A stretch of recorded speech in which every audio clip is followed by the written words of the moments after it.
I can finally start the van build. After a lot of demo, repairs, and prep work, I'm now ready to work on the floors and build up from there. I started with the wheel well covers, which are thin sheet metal over the tires, so I covered them with some kill mat, which is a self-adhesive, sound-deadening insulation.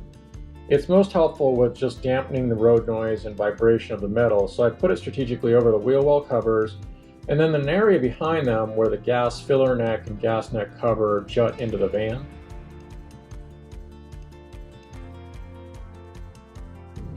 With the kill mat added, it's time to shape the insulation to cover the entire floor. I'm using 3/4 inch rigid moisture-resistant foam board insulation, which will create an insulation barrier between the existing van floor and the new floorboards I'll be installing. The foam board is easy to cut with a utility knife, so using a square and a straight edge, I simply laid it in place and cut sections as I go to get a perfect fit around all of the floor obstacles.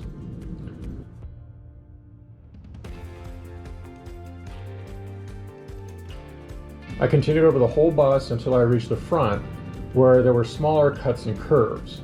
For those tighter spaces, I used a roll of builder's paper to trace and cut the paper to shape before transferring it to the foam board.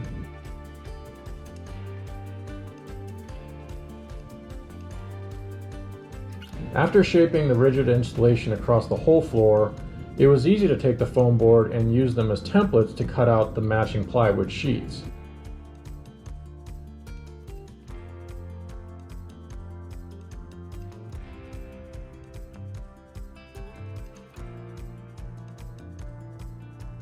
I cut the plywood down to size, and using the world's worst, most underpowered jigsaw, I cut out all the sections of wood to match the insulation.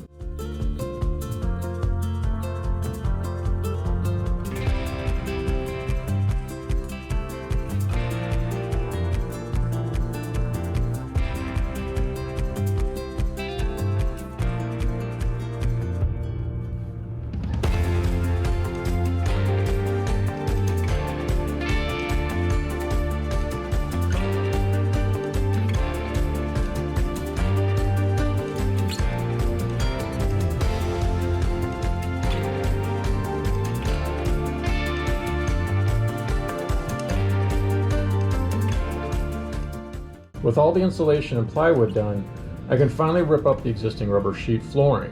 One of the main reasons to remove the existing floor is to inspect the condition of the subfloor. In my case, I was thrilled to find that it was actually in excellent condition with no rot or damaged areas. The darker areas you see on my floor were the adhesive residue, some dirt, and a rubberized paint the builder sprayed along the edges to help prevent moisture.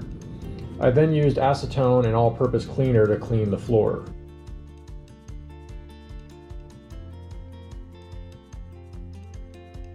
The next day, I started installing the insulation and wood support beams.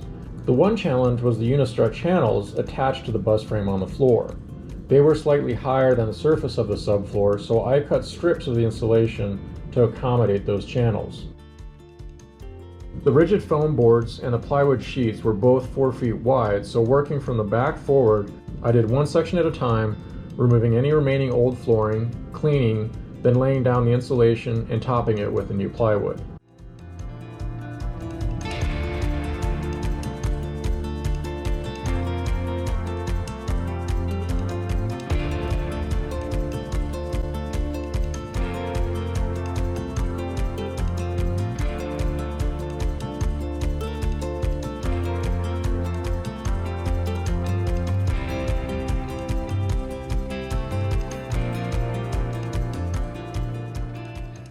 I also outlined the location of the unistrut channels because I did not want to accidentally drill or screw into the metal later in the build.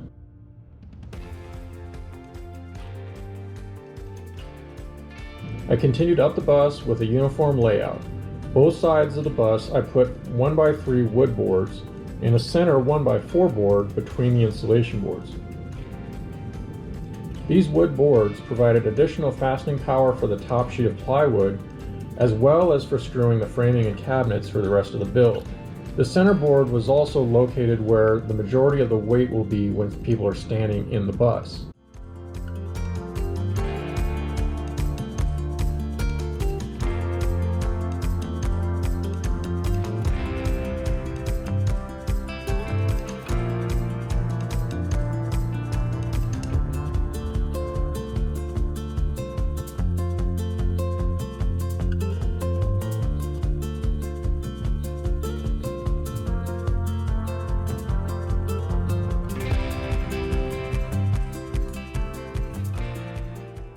Finally, with everything installed, I drilled and sunk screws through the floor to permanently fasten everything down.